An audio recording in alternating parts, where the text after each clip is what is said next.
Little red counter's going. Timer's running. And it's another great night.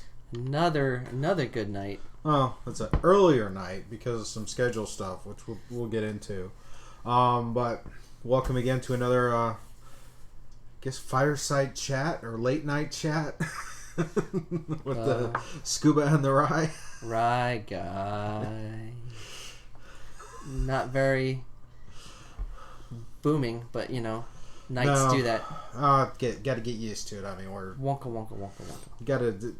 It's later time, relatively speaking. It's an earlier day. Even though I'm a night owl, but we've talked to that before. Yeah. It'll catch up to me one day. Not today though. 6 months. Let's give it 6 months, and maybe I'd be able to keep up with that. So what you been up to?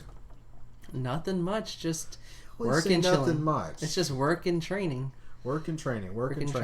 A little bit of stuff here and there. We lead such eventful lives. Well, it was just more of a chill weekend. Nothing really planned. Couple movies, shopping again. Finally was able to cut the lawn because it stopped raining. Oh, yay. Yeah, so that's a plus. So, yeah. Nothing else. But, you know, the big things happening this weekend and next weekend. Oh, really? What's happening this weekend? Anime convention here at the beach. Another one. And a winery trip. Hitting the winery, hitting northern again, or It's going to either be Northern Virginia or Central Virginia. Okay.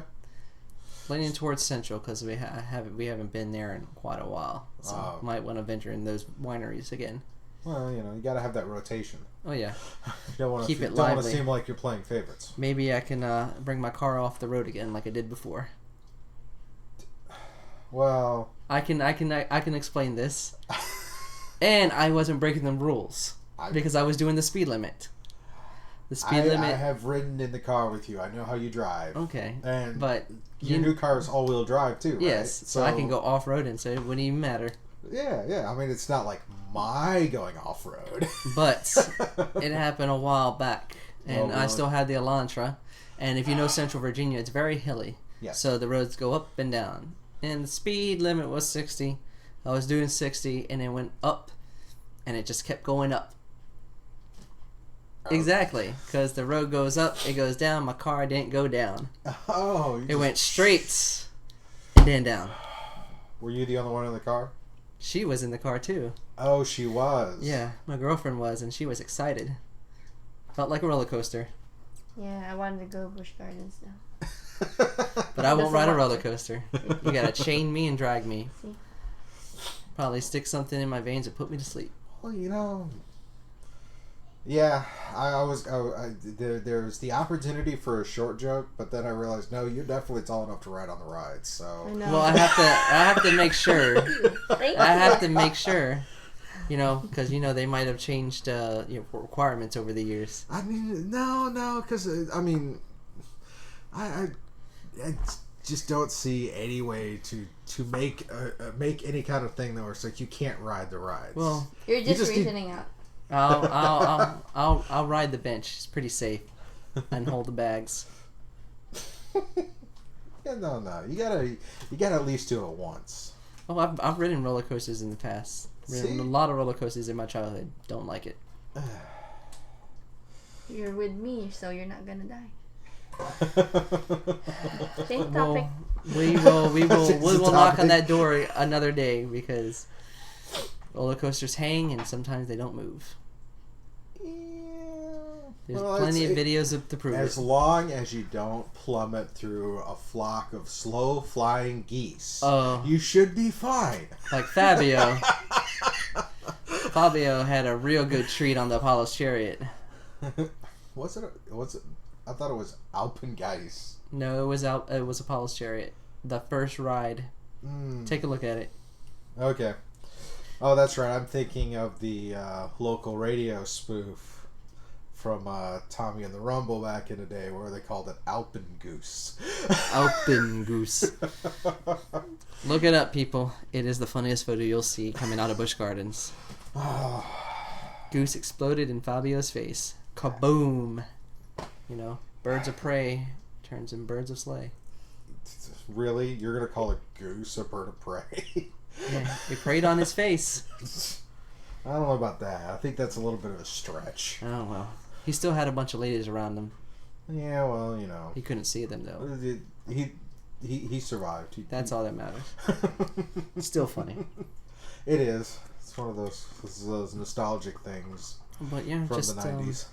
Just more preparing for training. So More it's training. just the cycle of the wheel. Is it slowing down, or is it kind of back to back? It's just a ramping up. They just need to get people trained on certain things. So I figured with this time of year, with colleges getting ready to start up again, kids going back to school, there'd be not so much of a ramp for training. Well, healthcare is always on a high. Depending on laws change, state laws change, companies come in and out and different plans. Different mergers and things like that. There's Yeah. always a constant change, so you got to adapt to the situation and have the people trained for the situation. Yep. But being all Gumby like. speaking of school, college starts back in about a week for me. Oh yeah. The last hurrah. Last class, right? You just got one. You're just doing one class this term, right? One more class. Okay. It's not going to interfere with our recording, is it? Oh no, it's online class. So Oh. asynchronous. That means I do the work by a due date, which means I'll probably do it the last 5 minutes before the time it's due. Please. The 3 papers I have helped you with over the years, you had that turned in at least a week prior. Yeah, I've improved my procrastination. Oh, really? That's a skill you're working on? Yeah, maybe. See, most times when it's early college, you procrastinate, and then you get better about it by the end. You seem to be going the complete reverse route. Well, my my higher ups are trying to push a project management class on me, so I gotta start preparing better. Yeah. Yes. The PMP cert is no joke. Oh yeah. There's future certs in my. Well, PMP takes a while to do because you Yeah. got to track all your stuff, and you have to have an X number of a crap ton of hours. Before that cert, I'm gonna go for the CTT Plus, which is a trainer cert. Okay. But I may try to get some IT certs in the next year or so. I'll have to wait and see. Which ones are you gonna aim for? I'm currently doing a self-paced class on the Server Plus from CompTIA, just because I deal with a lot of servers now that I didn't normally deal with. But a suggestion for you: LinkedIn Learning. Yeah, but you got to get the premium for that. I'm using through work. We have this access to Pluralsight. Okay. Which is kind of a lot like all those other video correspondence type things. It's just the downside with Pluralsight, and I just heard about this, so I need to definitely re-verify, but it could be that none of their courses are really accredited. So your practice tests are your practice tests, but there's no. Granted, the people creating the content are in the field, and some of them are really enjoyable to listen to, some of them not so much.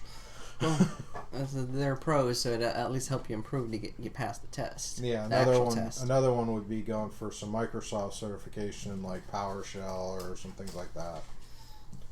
We'll see what happens. It'll happen down the road. Yeah. Improvements, people. Improvements. Yeah.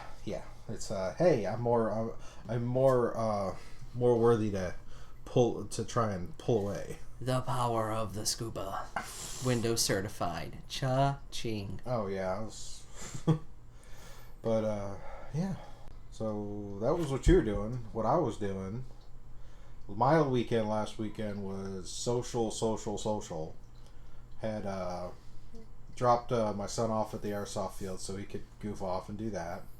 Several people are asking me why I wasn't saying. It's like, look, I got a monthly group of friends coming over to play games, and I'm hosting, so I can't exactly. You can't just ditch them. Show up late. Yeah. Wait, you don't want to show up late to games like that because people give you the eye. Well, I've missed the last 2 sessions for this particular group because of other schedule commitments. So it was nice. We're all here hanging out, and it was we were progressing through our Warhammer Wrath and Glory story. Yeah. I don't think I've told you about this before, but it was it was kind of an offshoot. It was originally marketed to be like a new version of that tabletop. Because right now the main one was just Fantasy Flight. Okay. I believe it's Fantasy Flight. They do a lot of the main continuity stuff for the RPG side of Warhammer 40k. Well, this was another company that got publishing rights to do a new type of story. They tried to streamline combat, streamline the interactions, and my friend got the big box set, which is really nice, leather bound book, and and then it's like as we're getting into it, it's like, oh, they lost their publishing rights, so it's like there's going to be no more content for this particular story. And we're like, wait, what? Right. Well, you can always get Homebrew. imaginative. Yeah, homebrew it. Oh yeah. We're talking about it right yeah. now. We're instead of being the typical Imperials, we're a group of misfits. I play an orc who's marketed himself. His name's Doc Earp. Doc Earp. So I geared him to be a gunslinger. He's got this pair of pistols, and it's like, because I haven't played in a while, people forgot what my stuff could do. Oh yeah. And it's like, oh, we have this combat, and it's like, I'm just gonna shoot him. Like, all right, well, and it's like, okay, I rolled to see if I hit. I hit, and then it's like, all right, what's your damage? Well, my base is 15 plus these other things, and the DM is like, why? Don't even bother rolling. They're dead. It's like, oh.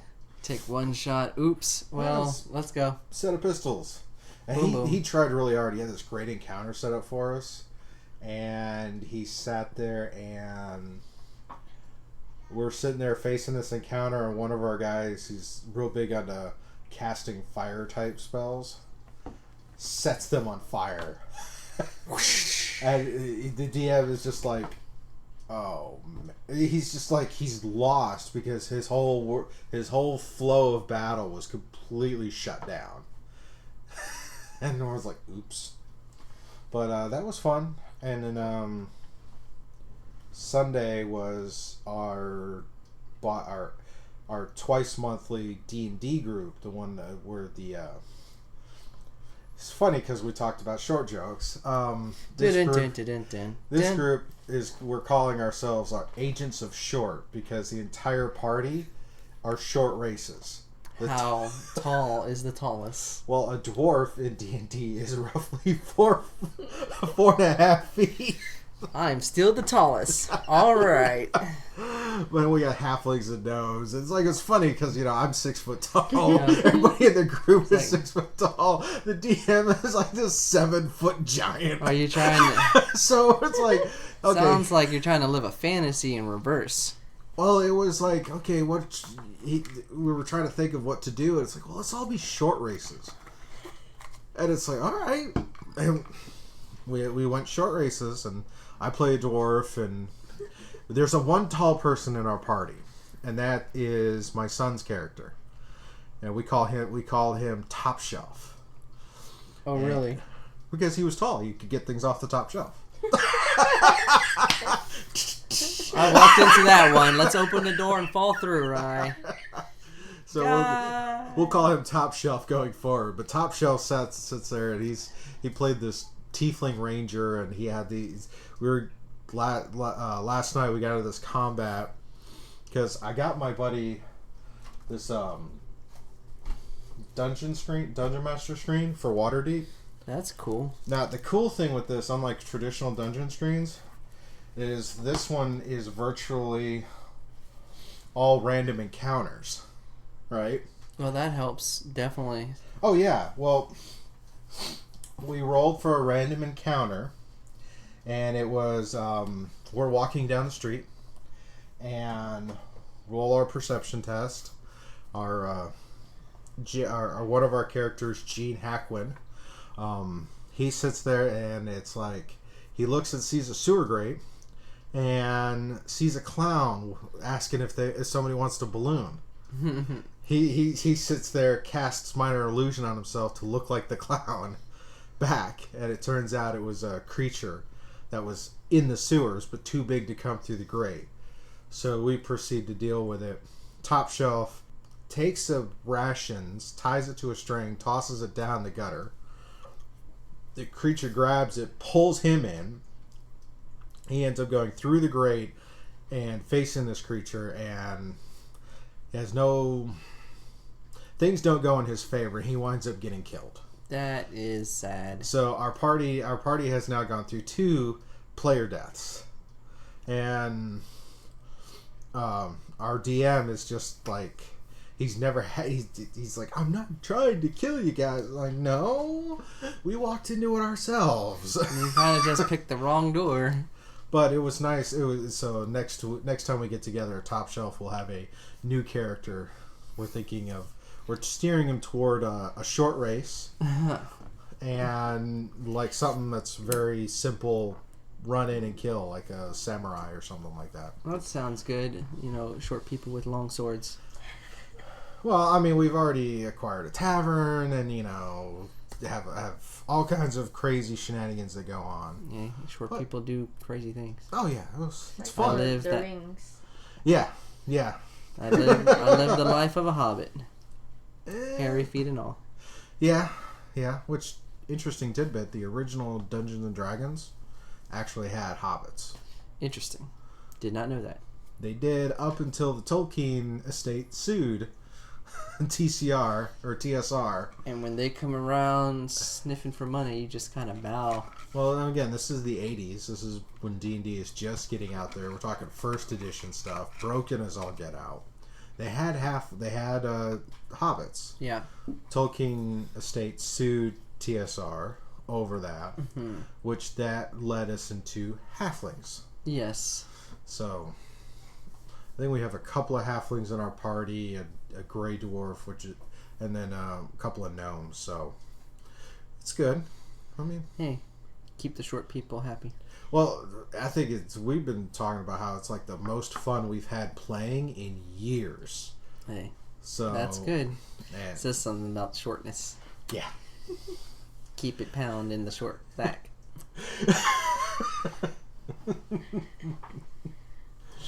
So, but that was most of the weekend there, and then this week it's getting ready to go take that trip we've been talking about. To Cheese Nation. Yep. Home of You want me to cheese. stop and get you anything cheese related?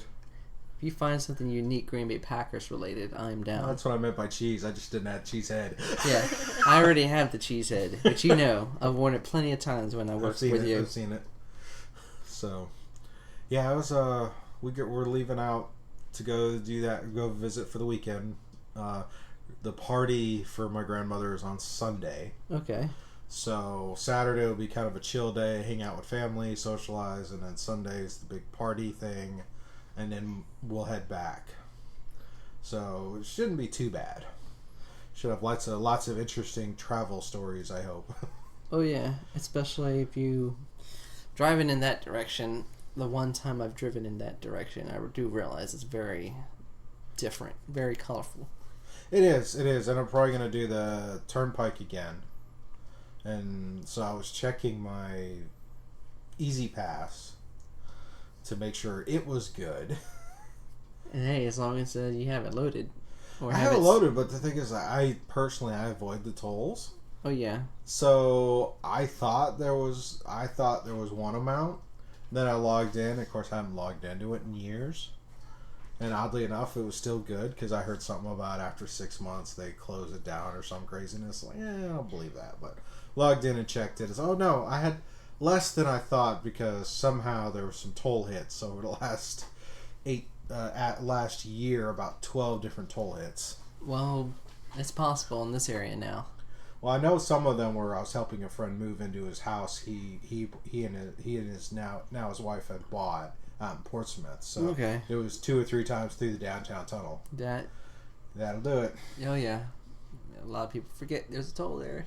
Oh, now, yeah. Yeah. Midtown, downtown. Just downtown tunnel, and then there's Midtown, and then there's Dominion Boulevard. Jordan Bridge. The HOVs and the Bay Bridge.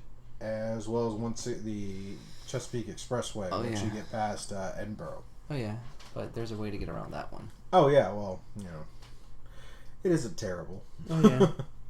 Especially if you don't go down to the banks too often, going through that toll really isn't gonna hurt you. Nah. Oh, I'll go through it if I need to, but I tend to avoid it. but it isn't bad. Mm-mm. So it's like so a lot of this week has been doing cleaning and all that because gonna have a friend house sit the cat. Watch it. Well, it the good. cat's been used to years having someone here constantly, and it's like I'm trying to think about the cat's psychological health. You don't want to come back. You don't want to come back and be shaking in the corner. Meow. No. Like, what are you doing to me? I've been so lonely. There's no more catnip for me. No, we don't keep any of that around here. Well, if you I did, gave that back. yeah, there's like no more, please, no more. Oh, my friend had me watch his cats when he went up to New York. It's like he had this big, like, Folgers plastic coffee can full of catnip. And it's like, really, man? Really? Hey, are you sure that's for the cat? Are you sure? That's a lot of catnip there. No comments. Yeah, we're just going to stay away from that. Shall we do new stuff first, or shall we do your reviews first? We can knock out the reviews pretty quick. Okay. They're smaller films. Oh, okay. Are these like the Oscar contender things, or is it the I have open dates, I'm just gonna throw this out there? Well, and see this what is sticks? the time of the year where I play catch up with a lot of smaller films that I might have not seen or coming out, especially with a couple of the local couple theaters here. They like to show a lot of indie films about this time. They're not always Oscar contenders, just smaller films, but it's a good way to catch up on things you might have missed. Okay. So, what was our first one? Okay, well, I saw 2 movies this weekend. Okay. The first one is an animal / melodrama movie called The Art of Racing in the Rain. It's a dog movie. Okay. And the other one was a foreign film called Hello, Love, Goodbye. It's a romance Filipino film. So 2 different films, 2 different types, so 2 different experiences. Let's do the romantic. Is it like a rom-com, or is it just a straight up romance? It's a romance film, but it does more than a traditional rom-com or a traditional romance film. One, it's foreign based, so there's a lot of different ways that they tackle the ideas of love.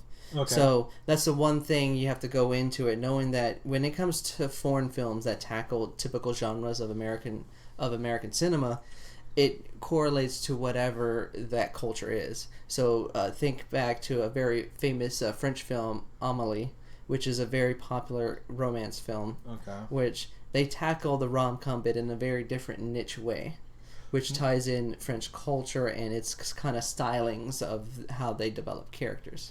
Well, yeah, I mean, you can't really argue. I mean, American rom-com, or romantic comedy, for those who haven't figured that out yet. A quote-unquote American take on a romantic comedy isn't going to... No. Because the culture's different. Oh, yeah. And even with the American cinema, when it comes to rom-coms, it changes generationally. So you can go and see, like, what Harry Met Sally is different than This Is Romantic. So you just look at the generations. There's When Harry Met Sally, and then there's You've Got Mail. You've Got Mail. There's plenty of out there that I can name. And that's the one thing I started this review is that when it comes to romance films in general, they're a dime a dozen. Mm-hmm. You can see one pops up every week in the theater, regardless if it's a big name or just one being thrown out there because the studio needs to just put it out there. That's fair. So when you go to a romance film, what makes a romance film better than what it is when you focus on the character and the actual story instead of just stripping it down to its typical tropes of guy meets girl, fully happens, and happily ever after. So when you actually see a film that tackles it through its characters and its dynamic of the situation, it makes for a more endearing tale. Do you think that's more of an influence of the story or the influence on where it was where the film was done? It's an amalgamation of all of that, where it focuses on 2 characters, Joy and Ethan, as they navigate Hong Kong as foreign workers from the Philippines. So you have Joy, who's a domestic helper, and then Ethan is there because of certain circumstances related to his family. And then fate and circumstance brings them together, but their interactions are pure and down to earth at heart. because Okay. there's a relatable sense when it comes to their interaction, because their stories slowly evolve through the film, and layers of their past get revealed. So it helps them deal with the hardships of the current situation and how they can handle maybe or maybe not they will be together in the end. Okay. So what did you end up giving this one? I gave it a 4 out of 5. It was worth the full price because of the writing. The writing is very strong, it's very realistic, and it's very unpredictable with what you think might or might not happen. Okay. It takes the cliches and builds upon it with a story hierarchy that is infused by both the culture and characterization of building a person when they deal with hardships of love. So what was the drawbacks? Because There are always, even though it did its best to develop those cliches, there are romantic tropes that are pretty obvious and a common comedic follies that are just traditional to any kind of rom-com that you're just okay, it's there to help the plot or help this specific scene get from point A to point B. All right. Now, what about the other film, Racing in the Rain? The Art of Racing in the Rain. Okay, Art of Racing in the Rain. So this is a film about a man and his dog. The story centers around Denny Swift and his dog Enzo, who is voiced by Kevin Costner. So the dog doesn't like physically talk, but there's a voiceover. So this is a mental thing, kind of like the whole. What was that film back in the day? John Travolta, Kirstie Alley, Bruce Willis. I know who you're talking about. Look Who's Talking. Yes, the Look Who's Talking franchise. Yeah. So Homeward Bound.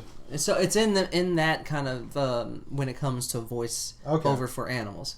But it focuses on them and the relationship, and it first starts off with the theme of man and dog, the relationship between man and its pet. Mm-hmm. But then it falls into the trap of what happens to a lot of films that have animals in it.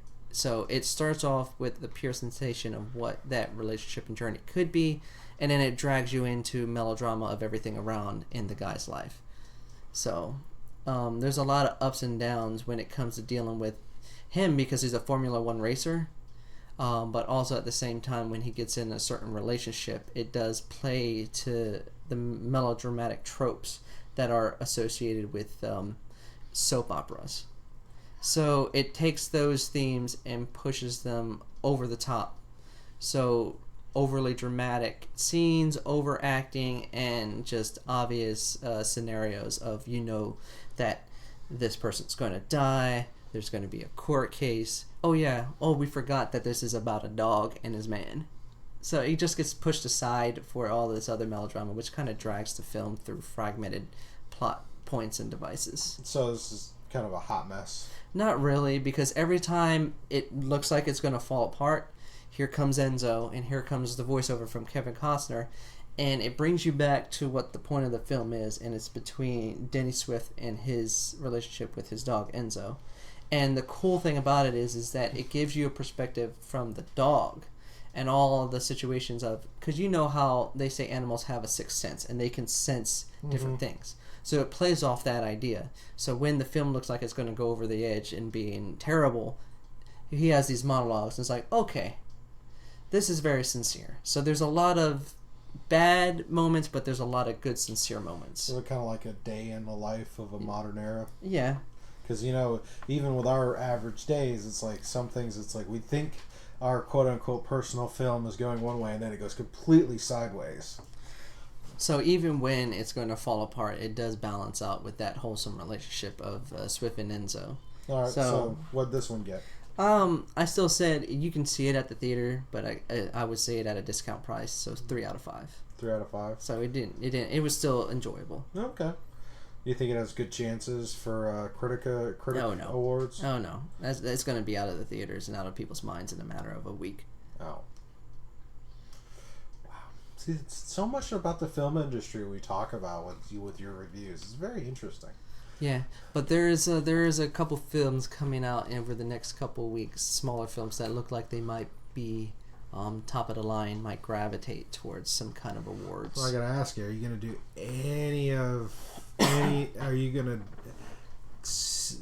do you have it on your calendar to see Angry Birds 2 or Dora and the Golden City? If people really want me to see it, I'll go out and see it. Okay. That's... But I hear that Angry Birds 2 is actually a surprisingly good sequel, from what I'm hearing through the grapevine in the movie sphere. Yeah, I was just watching a review from IGN. They said it was good. I heard it's better than the first. It's a marginally better. It seems like there's potential it could do more with furthering the story. Yeah. But there's no, what you're going to get. Oh yeah. If you wanted to go see this film, you're not going to be disappointed. Yeah, it's getting positive buzz, which is a good thing for a video game property. So especially the Angry Birds property. That's a flick a finger on the phone. Yeah, and then there was then of course Dora the Explorer and the Golden City. That came out this past weekend, and it's gotten positive buzz. Okay. So pretty good adaptations for the kids out there. It looks like. Let's watch it. See, we might go watch it then. My sister likes it because she was a fan of Dora when she was little.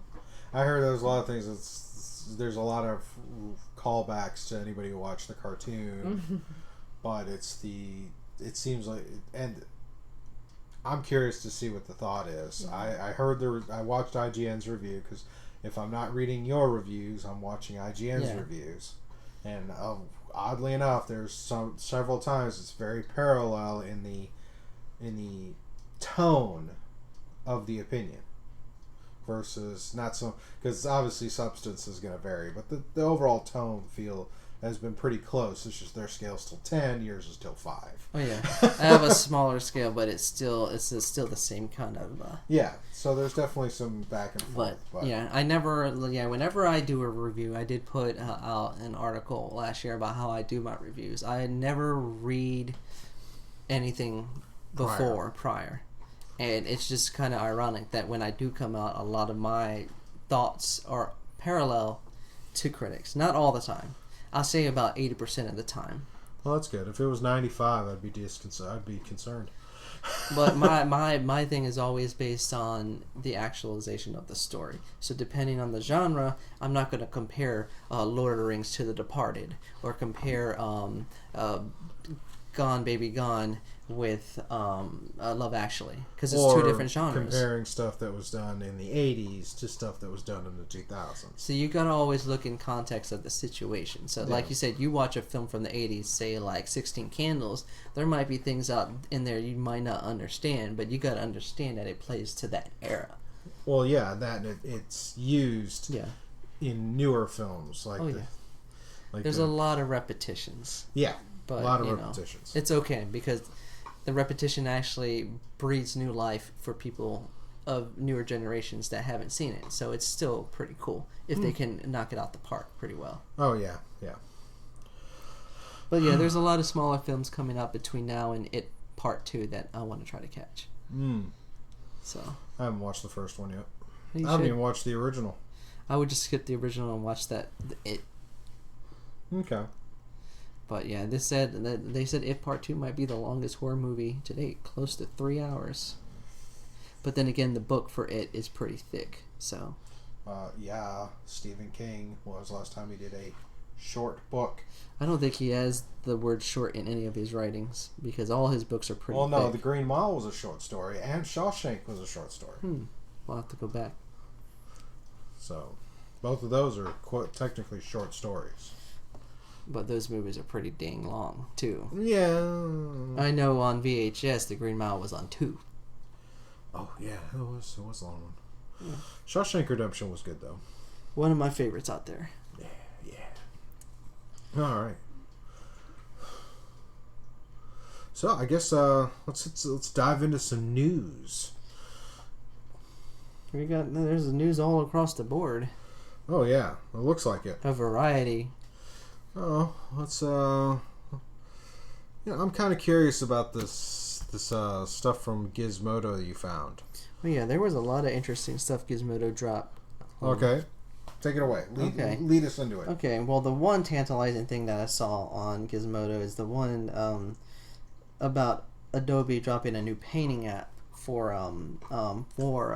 mobile devices. Oh, really? So what they announced is what they call Adobe Fresco, which is the next generation painting illustration app for mobile devices.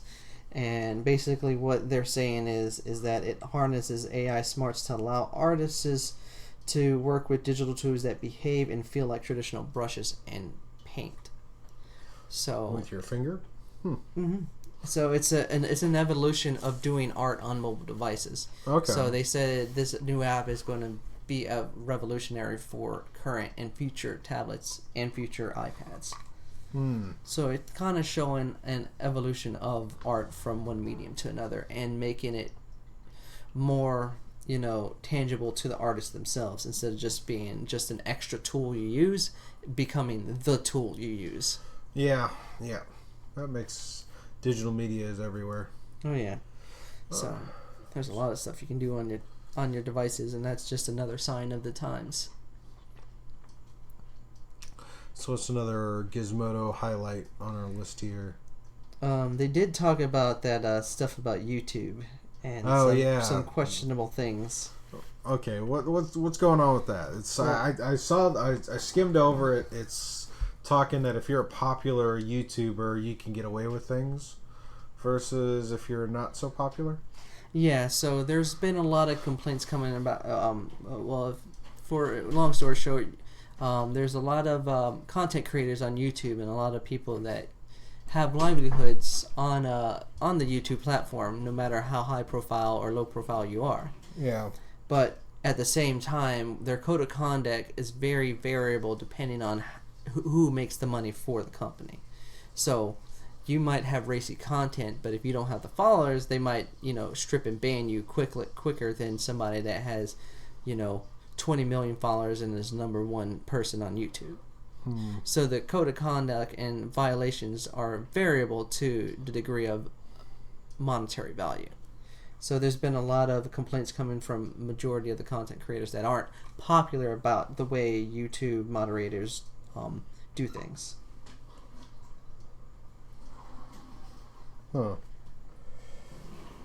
Only reported on video that breaks these guidelines. Yeah. So basically, somebody that was interviewed from YouTube basically said that, yeah, if you're more popular, you get away with more stuff than if you're not. Which that explains a lot, because look at several of the news stories about some of the predominant YouTubers doing stuff that is really, really stupid. Yeah, and so really tone deaf. You can see a lot of popular YouTubers like Logan Paul and PewDiePie, who have done some really just stupid stuff, some awful things, some questionable things, but pretty much people let it slide because of their followers. That feels like a microcosm of the whole argument. There's no class, the whole class structure. It's like the elites can get away with it, but us little folk can't. Yeah, it plays to that same kind of stipulation, but it plays on a different scale, and it plays in a different generation. Mm-hmm. So when you have this generation which are glued to their devices 24/7, and one of their popular stars are doing something stupid, these millennials tend to just ignore the fact because they just want to gravitate to something that seems popular. It's clickbait. Yeah. Clickbait, just like we were talking in our pre-show. Ooh, what's this? It's a trap. Oh yeah. Straight up Akbar, man. You gotta recognize the Akbar moments when they come up. But there's verifiable evidence on that one thing. But we're not going to talk about it on a family-friendly show. No. But still, it's an Akbar moment. But salmon cannons. That just sounds awesome. Cannons that shoot salmon. It sounds like just a seafood version of the potato gun. Hey, sometimes you want it raw. Yeah, okay. We do like sushi around here. Let's see. What's up with Uber? You got a highlight here for Uber. Oh yeah, reports coming out that Uber is freezing their tech staff hiring in the U.S. because they are hemorrhaging money. No. Oh yeah, losing money, just burning through their money faster than a lot. So they said in the last quarter alone they've lost $5.2 billion. Is there any indication of why they're losing? I mean, they just had their IPO not too long ago, didn't they? there's not a real reason, but it could be an amalgamation of business practices and just a lot of the strange things that have been happening to passengers and drivers in their cars over the years. Okay, that's fair. So, but yeah, even though Uber is like one of the number one ride shares, there's still at the same time. I know several people who've given up doing ride shares for Uber because they didn't like some of the requirements, and then there was that whole shenanigans with the IPO. Yeah, I can see that. But even so, they still have 13.7 billion in funds at the end of the second quarter, and large part due to the one-time charges related to its IPO. So even though it's hemorrhaging a lot and some of their hiring practices are kind of fickle, they still have some money in the bank there. Yeah, but that's not. If you don't fix your practices, then money in the bank isn't going to mean anything. That's a tale of tales. All you have to do is look at Blockbuster. Yeah. Hey, they had a chance. Kodak, Xerox, Panasonic to a degree. Yeah. Circuit City. Still have a TV I bought from them before they closed. Oh yeah, I was one of those people that were jumping from Blockbuster to Blockbuster buying movies. All right. Oh, here we go. Some gaming stuff. Nintendo apparently is up to doing some stuff, right? So it's been reported across the interwebs like Verge and Polygon that they have FTC filing for FCC. Thank you.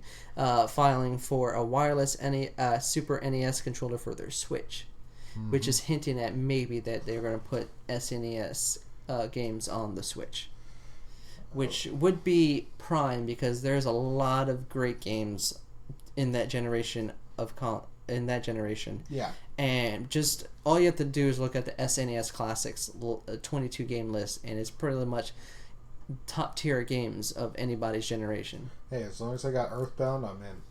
But the thing is, just the hint that they might put SNES games on the Switch, it seems more than likely that they will because the NES Online gives you offering to the Nintendo Classic games. Yeah. Over 30 plus games you can play. And there's seems to be a lot of turnaround with the Switches trying to upgrade to the one that's got the better battery life.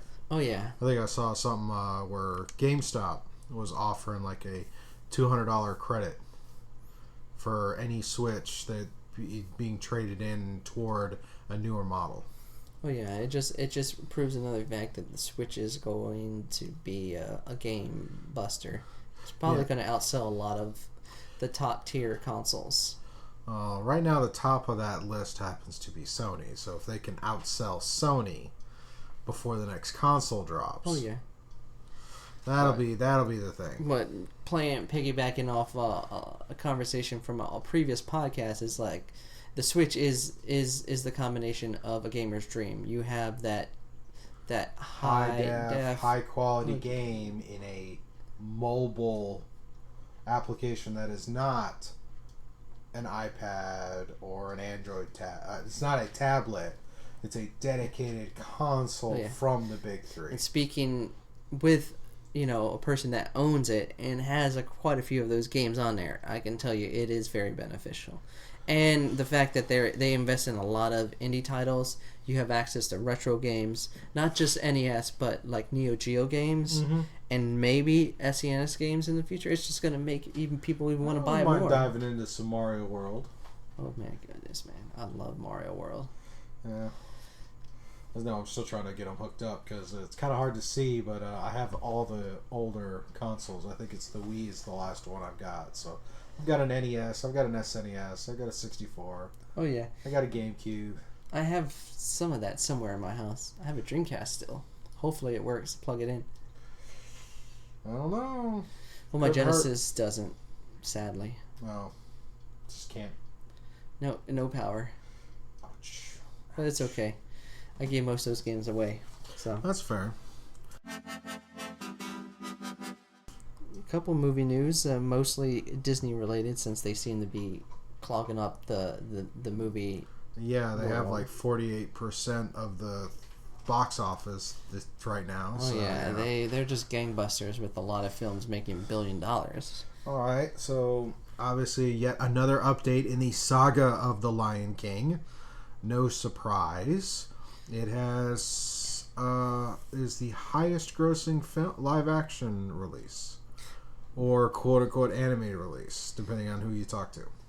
Yeah, it's the highest grossing live action / animated release, not Marvel or Star Wars related. It's at 1.33 billion worldwide and still growing. And it appeared, and there was a comment on one of the interwebs that it has surpassed Frozen. Oh yes. And Frozen held that for the highest grossing animated film. So it's making its money, even with its mixed reviews and people just kind of timid.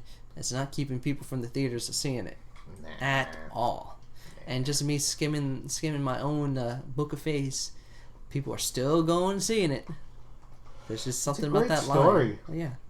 Regardless of the medium, it's a great story. Just a quick, cap back to my review. It's the familiar story, but it's the way it's presented in a different format just makes you put you back in that world through a different. You appreciate what that story is, even though it's familiar. Okay. So what else we got in movie news? The rumor mill is turning that the writers and directors that did the Aladdin live action remake are possibly looking at making a sequel. I would like to see what Return of Jafar might be like. It'd be interesting to see their take on that, or if they take that and combine it with any of the stories that they told in the animated series or the third movie. Or I think King of Thieves is the better one, better of the trilogy. Oh yeah, aside from the original, but obviously because again, Rob Williams came back to do Genie in the third film. Oh yeah. And you get to see more of Aladdin's backstory with King of Thieves being his father. It's not a spoiler alert. The movie came out way many years ago. 90s. That's your fault if you didn't see it. Your fault. But yeah, I think I would like to see that as the sequel if they did do it. Because the way the movie ended, it ended just like the animated tale. Aladdin Jafar's not dead. He's not dead. Stuck in that lamp. So, yeah, they could do Return of Jafar. They could combine the two and do some kind of King of Thieves and having to deal with Jafar again. Or God. Unless it's provided it doesn't get too convoluted. Or they can go down an original tale route like they're doing with the sequel to Maleficent this year.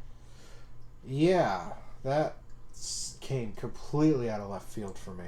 But have you seen the trailers for the Maleficent sequel? Yeah, and even the first film, it's like, this is like the queen of evil in Disney's animated stuff, and it's like, oh yeah, and more gangbusters for Disney.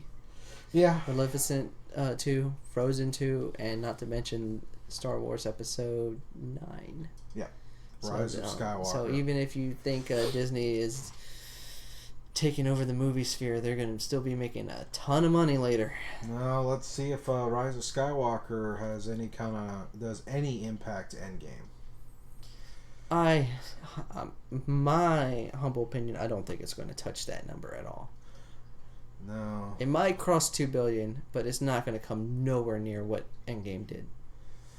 Let's hope. There's a lot of expectations. There's a lot of expectations, but because of the fan reaction to Return of the Jedi, there might not be a lot of people coming, like they did. No, it was the Last Jedi. Last Jedi, my bad. Return of the Jedi. Return of the Jedi is good, but Last Jedi, that had a lot of mixed reactions coming to that. It's pretty much there was you really liked it or you really hated it. There was no middle ground for a lot of people. For that film, and I could see why. There's a lot of changes that Rian Johnson did, but when you bring in a writer to try to move the story in a new direction, that's his whole point. Yeah. And people that are too close to the lore, they just don't want change. They just want what they want, and if you don't give them what they want, they think it's bad. That's fair. Yeah. But I guess we'll see what happens with that. So I think with that, we can probably call this one another done in the box. Well, yeah. So some big things coming down the road. Gamescom. Yep, Gamescom is next weekend in Germany, if I'm not mistaken. Correct. There'd be a pre and post.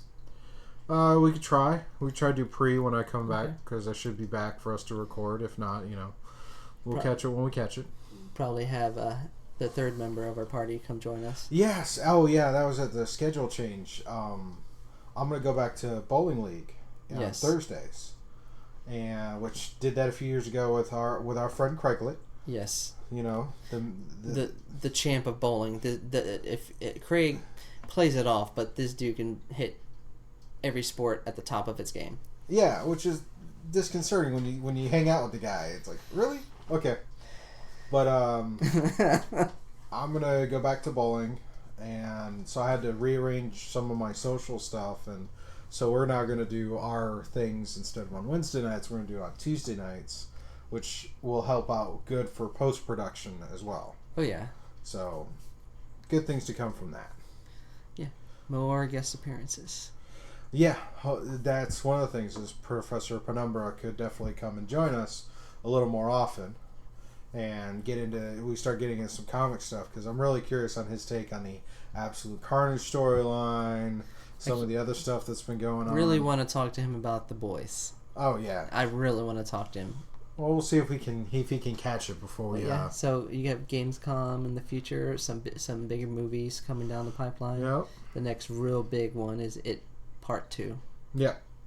So we'll see how that goes. And with that, y'all have a great week, great weekend. Love each other. And that's it for us tonight. Peace.